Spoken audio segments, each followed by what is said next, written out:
Hey, it's Kim Commando Today, your daily podcast to keep you up to date with all things digital and beyond.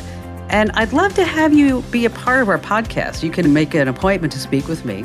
Just head over to commando.com, and on the top right, there's a button that says Email Kim. Fill that out, and that's it. Okay, it's summertime, and the living is easy. Well, it's also really hot outside, too, especially here in Phoenix, Arizona. But I digress. This is Kim Commando Today, and I'm so glad that you've tuned in and you've joined us for this podcast.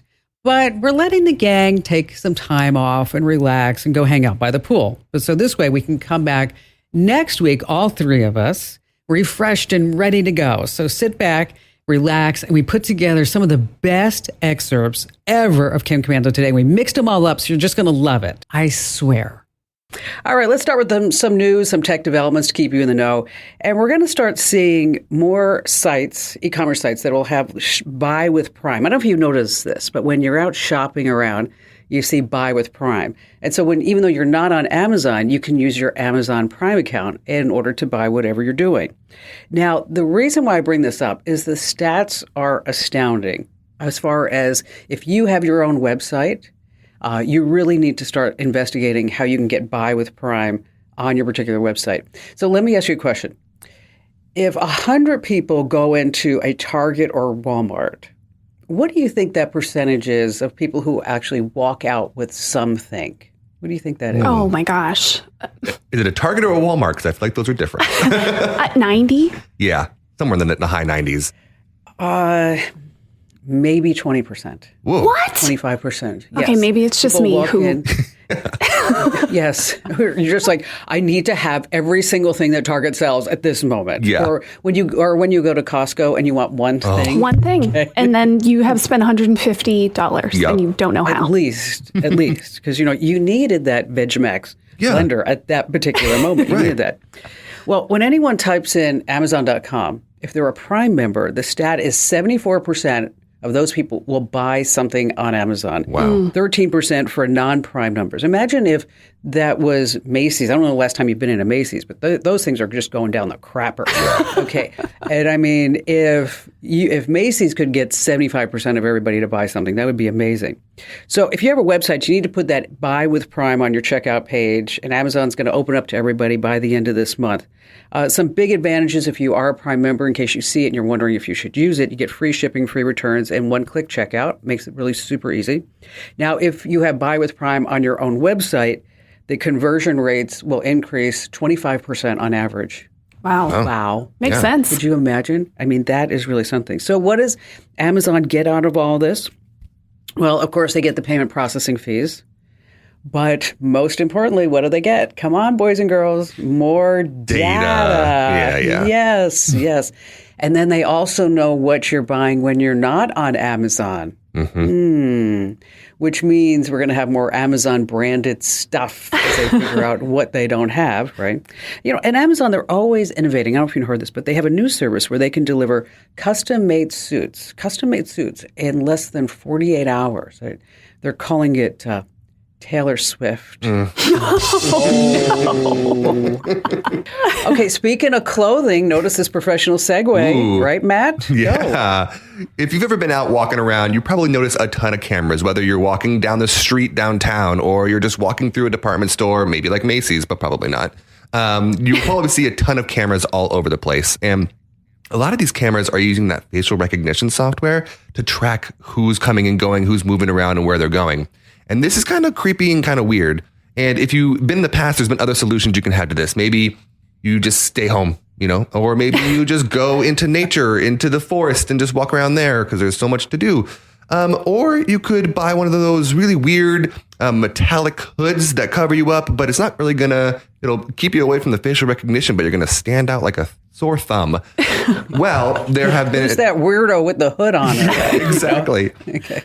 Well, an Italian designer named Manifesto designed a whole collection for a company called Capable. Now, these are high fashion garments that basically have a weird pattern on it that is almost like animal prints all over it. And what it does is it tricks the facial recognition camera to think that you are an animal and not a person. So it'll come up as giraffe or lion or antelope or whatever.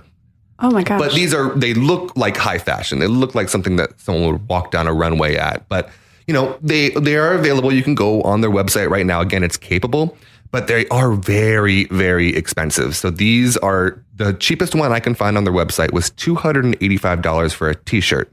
Whoa. A t-shirt. The most expensive one on there was a full-length dress. That was $480.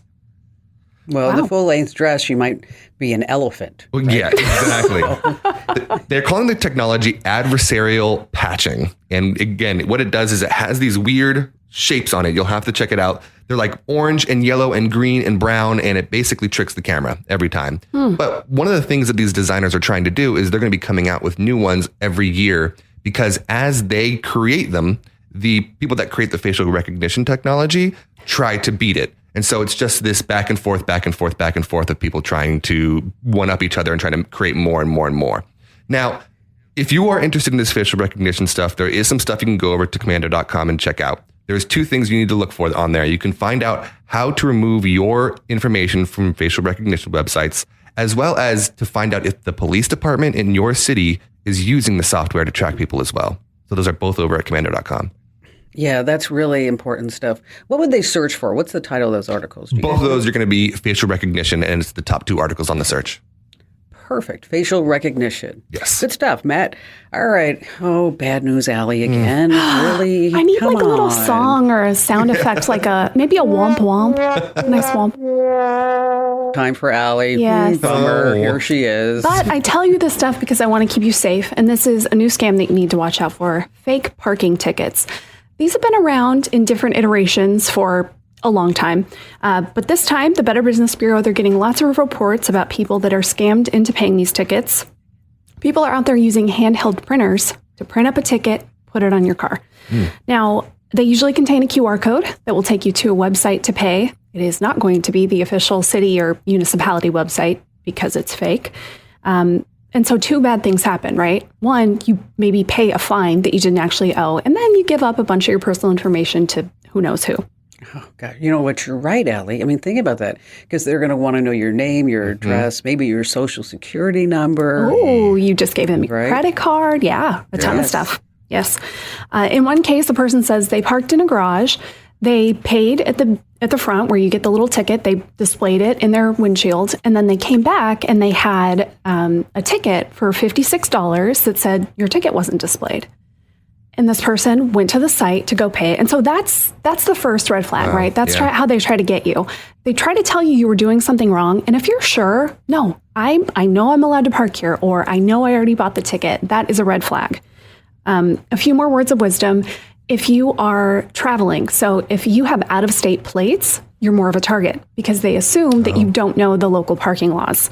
And again... Oh, you know what? That's smart. Yeah. That's smart. Yeah. Again, always double check the URL. If you are paying a parking ticket, it should be the official city website. It should end in .gov. Don't just scan a QR code or go to, a URL they give you on the ticket. Actually go to your city's website.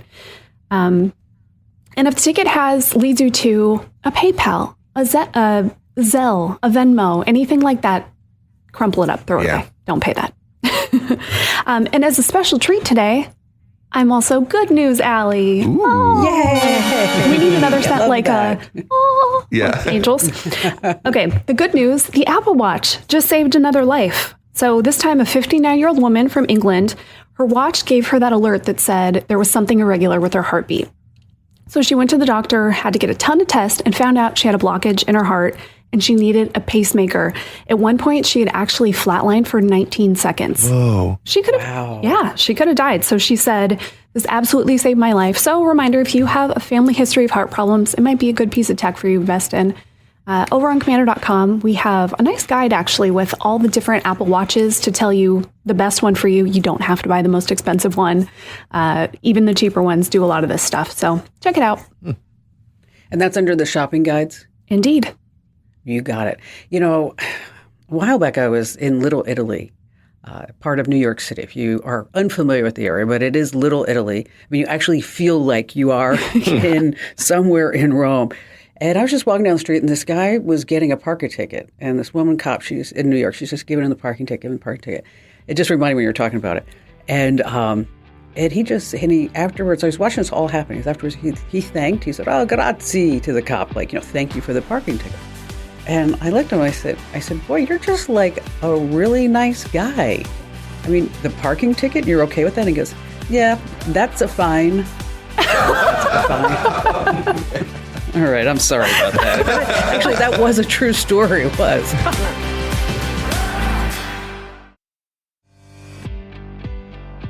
All right, so I have the what the heck headline of the week.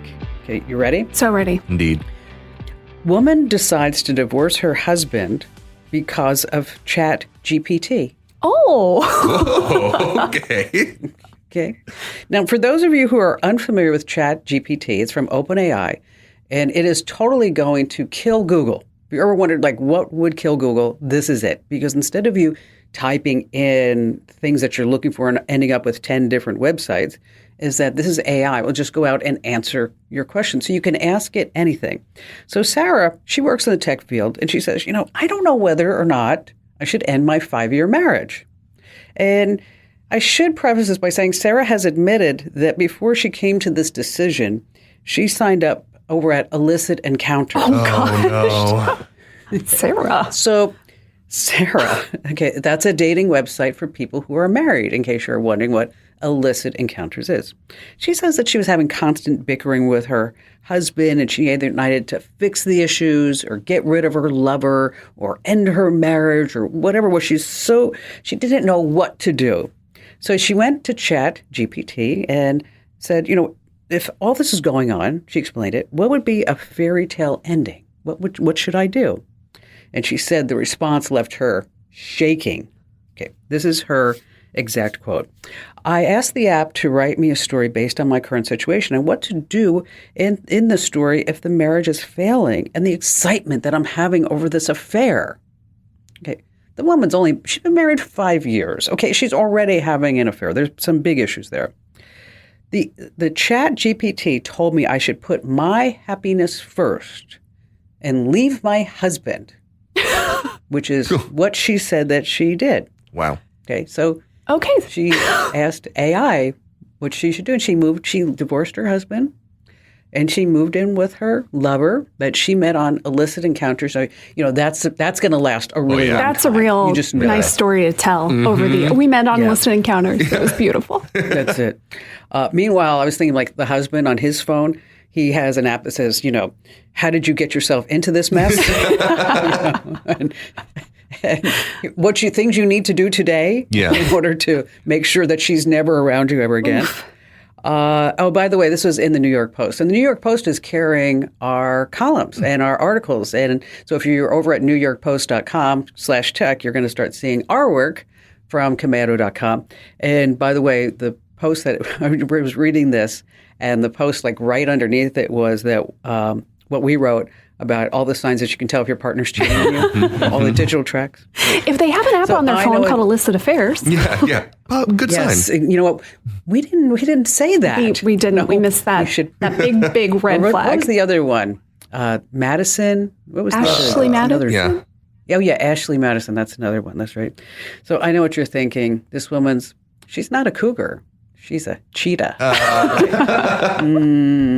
Yeah. Okay, so Allie, you're going to share a great secret that I use every single day. It's instead of pulling out your phone to text, you can use your computer, your laptop, right? Amazing. Yes. It's a nice little productivity hack. Get some time back, because if you're going from device to device, you don't realize that's a big time waste. You take your attention off of your computer if you're working at a computer all day. So I say put your text on your computer, just like Kim does. If you have an iPhone and a Mac, it's actually really easy because you use the same iCloud account in both places. So you just set that up in the Messages app on your phone. If you need a walkthrough, we have that on Commando.com. If you have an Android and a PC, there are a few ways. You can use Microsoft's Your Phone app. It's really easy. It's nice. You can actually get your calls and your texts. You can get notifications. You can even open your apps and look at your photo albums, which is pretty cool. But this is the one I do. You can do this with an Android and a PC or a Mac. So most people who have an Android, we use Google Messages for our messaging. And you go to messages.android.com, and there's a QR code. And then you just scan it with your phone, and it connects your messages. It says, are you sure you want to get your texts on this computer? So you can just get them right in your browser. That's a really nice option too. That's what I use. It's super easy. So yeah, if you've never done this before, do it. It's so nice. And for most of us, I can reply a lot faster typing with my fingers than actually, getting my phone, typing that on my phone. Can you do it with a Android and an iPad? Would that work the same way? Yeah, I bet so, because the messages one, it's just in a browser. Oh. So yeah, you could do it anywhere. That's super handy with the QR code. Okay, Matt. What does 1986 and 2022 have in common? And I know what you're thinking, and it's not the fact that they're both the year of the tiger on the Chinese zodiac. Ooh. But I know we were all thinking but it's not that. I was thinking that. I think I probably still had the same pair of underwear all those years. But it's a little personal, I know. But, we do go commando every once in a while. Hey. Well, the Recording Industry of America recently released some information, and they said that 2022 was the first time since 1986 where vinyl sales surpassed CD sales. Wow. Which is really crazy because, who's still buying either of these? I think the most interesting thing is that in 2022, $1.2 billion was spent on vinyl records. $1.2 billion. And only $500 million was spent on CDs. Okay. You know what?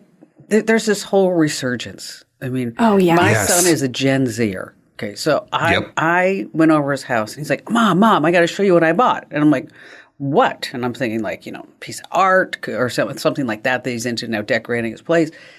Mm-hmm. He bought a record player. And I'm like, yep. And he was super excited to have a record player. And then his friends go over to like the Melrose Mart and they buy records.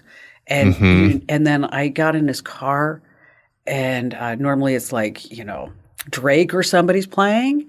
And I got in his car and it was Frank Sinatra. And I was like, yeah. Incredible. And that's what the studies are showing is that a lot of this resurgence is because of the younger generation getting into this. They're all becoming what people call audiophiles, which basically means that they think that the quality of the audio that comes out of a record player is higher than that of a CD or a MP3. Yeah. Because of the manual way that records are built. But it's not just that. There's also this whole fad that started back in the early 2010s of like the hipster movement where it was like, I just want a vinyl to look cool, right? I'm going to put it up on my wall and make a whole wall of vinyls. But the interesting thing is that because of this resurgent, some of the old vinyls that people just have sitting in their attics or closets are worth thousands of dollars. So I wanted to go through a couple of the top ones so that you can go check your attic, you can go check your closet. Maybe you can make a bunch of money. The first one is Prince's The Black Album from 1989. It's also called The Funk Bible, which I did not know, and I found that very funny.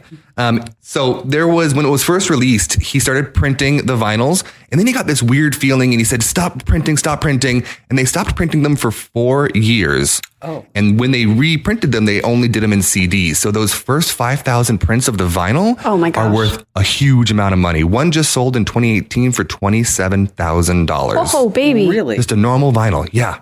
Wow. The next one is Bob Dylan's The Freewheelin' Bob Dylan from 1968.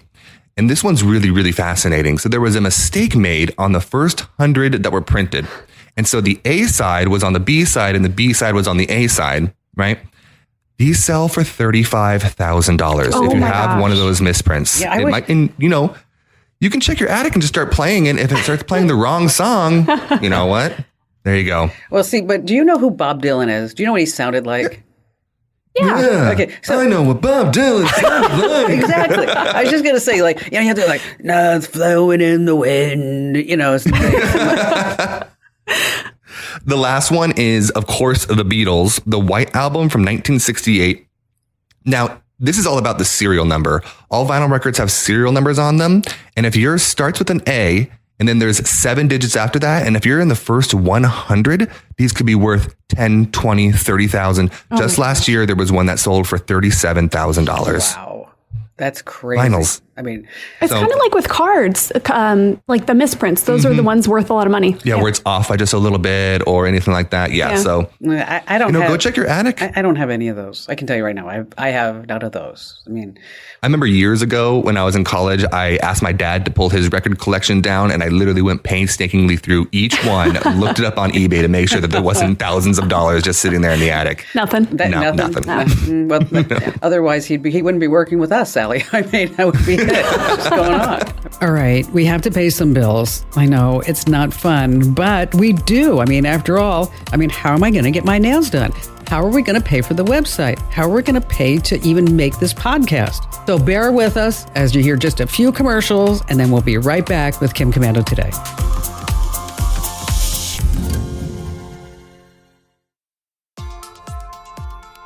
Listen up if you are using Facebook, because on Facebook, there's a new phishing scam that's going around.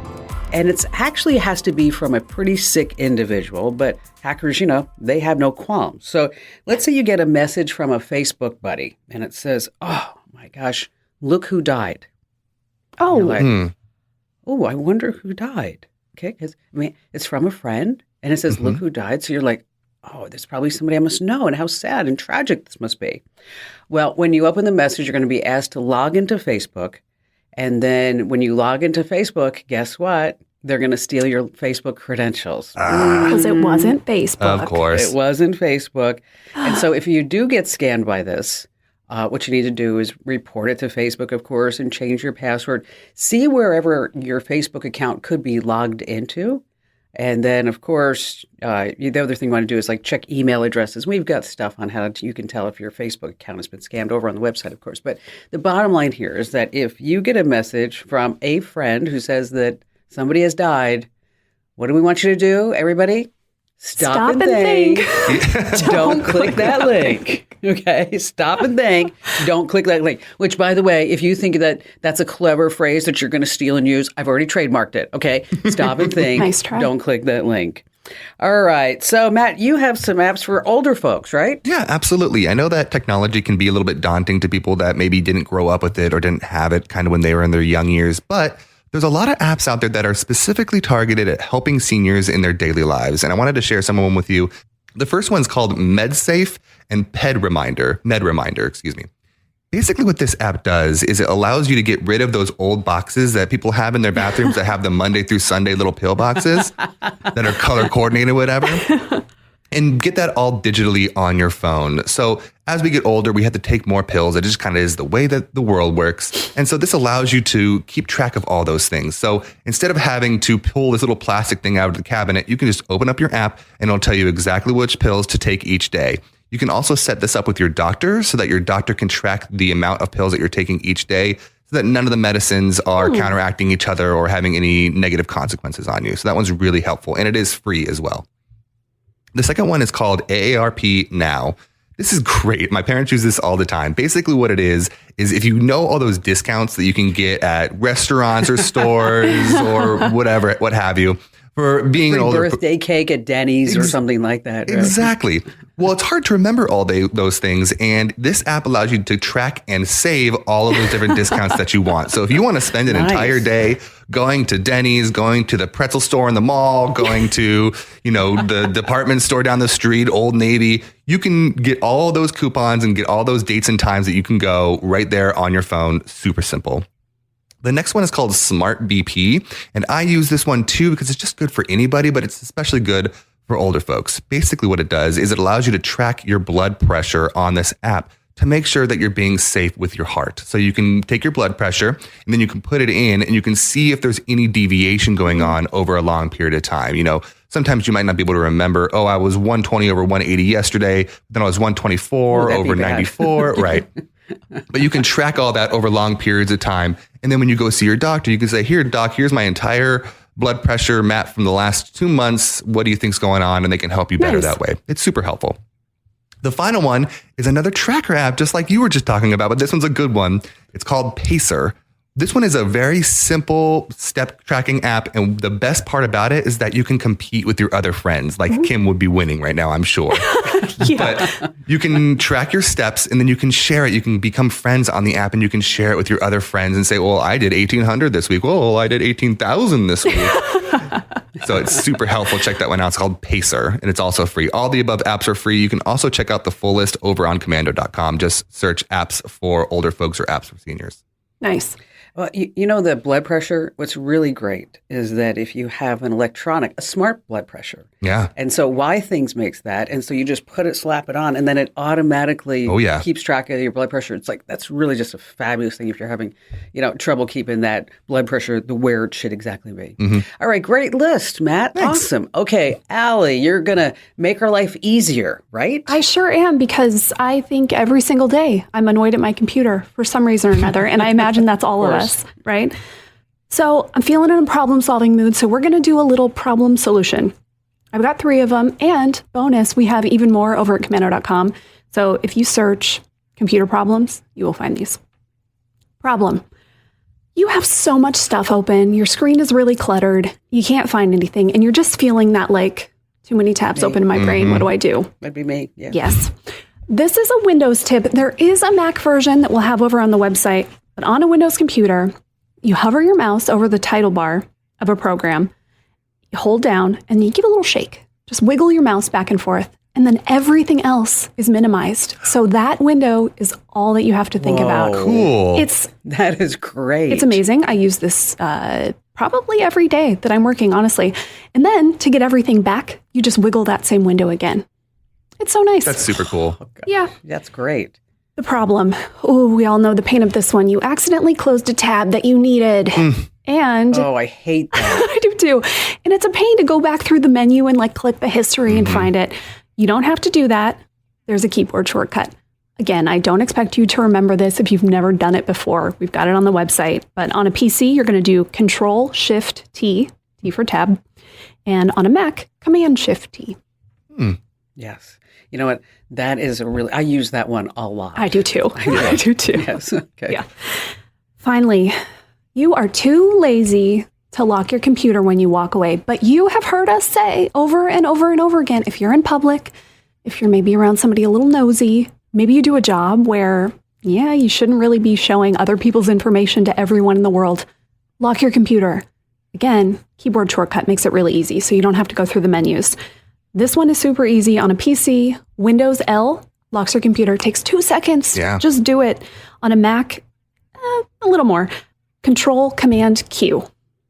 Again, these are over at the website. Don't know why that happened. Right. That's the Control-Command. Where did that go? I guess the Q for quit. Maybe that would be it? Yeah. Quit using this computer? Yeah. Yes. I actually just used that on my way here to record the podcast. I was buying some stuff for my fiance for Valentine's Day, and I was about to walk out the door, and I went, oh, and I ran on my computer and locked it and then ran out the door. Yes. Amazing. Nice.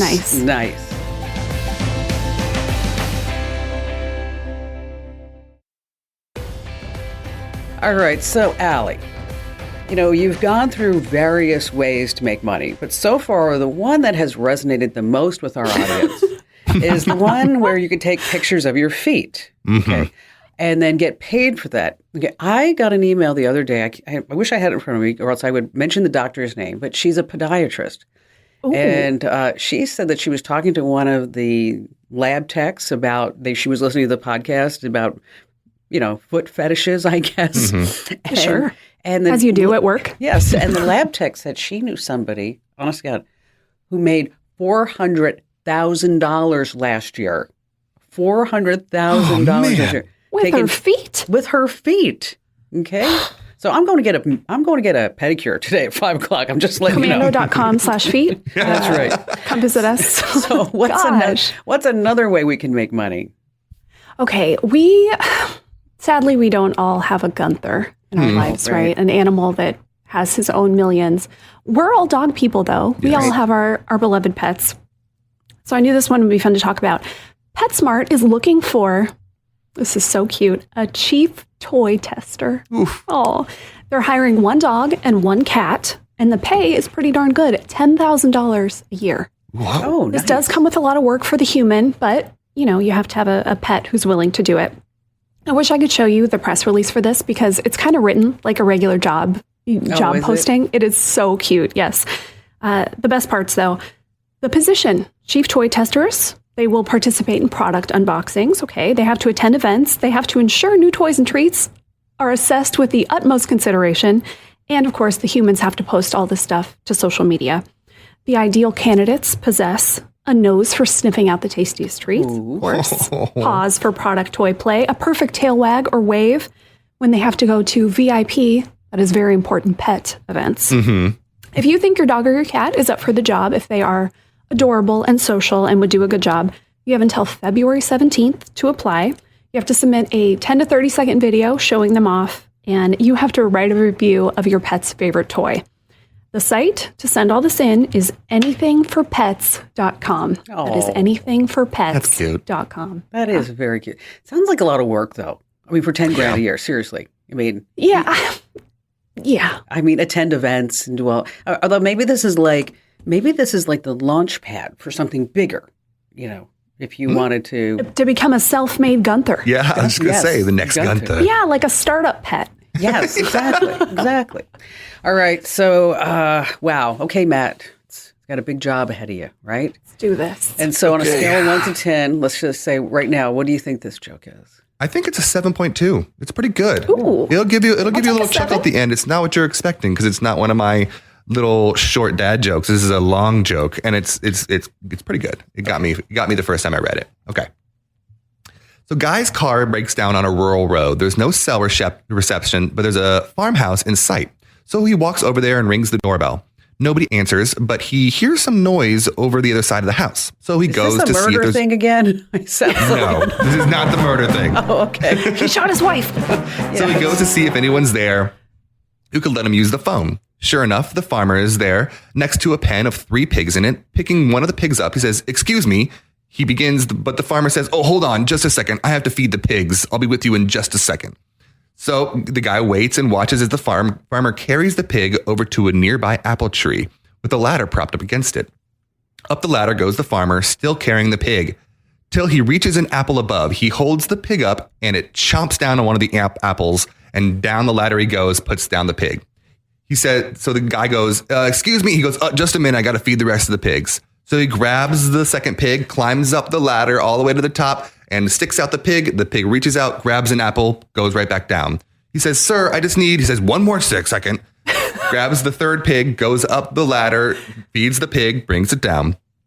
And he goes, "Oh, sorry, excuse me. What do you need?" And he goes, "Well, my car broke down and I was hoping that I could use your phone. I don't see a phone anywhere." And he says, "But I actually have a bigger concern. Wouldn't it be better and safer if you could just bring the apples down to the pig? Wouldn't it save you time?" And he said, "Well, yeah, it would save me time, but pigs don't care about time." God. Oh. Okay. For everybody who's There's listening, going to be a huge punchline, and there's not. That's why it's so funny. Okay, I'd like to apologize for Matt. For everybody who's listening, If you'd like to annoy all your friends and family, Yes. we have the joke for you. Yes. That's the funny part about it. Oh, Matt, that was bad. Maybe we need to have, like, from now on, Matt vetted jokes. You have Jeremy or John, run by. I think that's a good one. You can use at a party, and you can make it more long-winded. You just keep going on about the pigs and keep going, and then at the end, like, "Oh well, pigs don't care about time." And then everybody's just like, "Wait, what? Where's the punchline?" Oh God. Yeah, so we'd love to hear your thoughts. You can email us at podcasts@commando.com. And just a quick reminder, we all get that email, so be very, very nice. And if you have some jokes for Matt, just feel free just to send them along. And so, Allie, what would you like to leave our listeners with this week? Go over to the website. I think it is time for you to pick up a new keyboard shortcut. I know it can be kind of a pain to get a new one under your belt, but just seriously, if you use this like a few times in a row, you'll realize this saves me so much time. Nice. I definitely recommend, if you don't already use it, reopening the tab you closed, because we all do that all the time. All the time. All right, Matt, aside from finding a new website for jokes, what do you have for us? Go to commando.com, check out the apps for older folks. They can really help you out in your daily life, I promise. And my request is tell 3 people about our podcast. And if you laughed at least once, and maybe if you even laughed at Matt's joke, we won't hold that against you. This program is a copyrighted production of Westar Multimedia Entertainment and protected by the copyright laws. Any rebroadcast or use of this program for commercial, business, economic, or financial purposes without the written permission of Westar Multimedia Entertainment is strictly prohibited.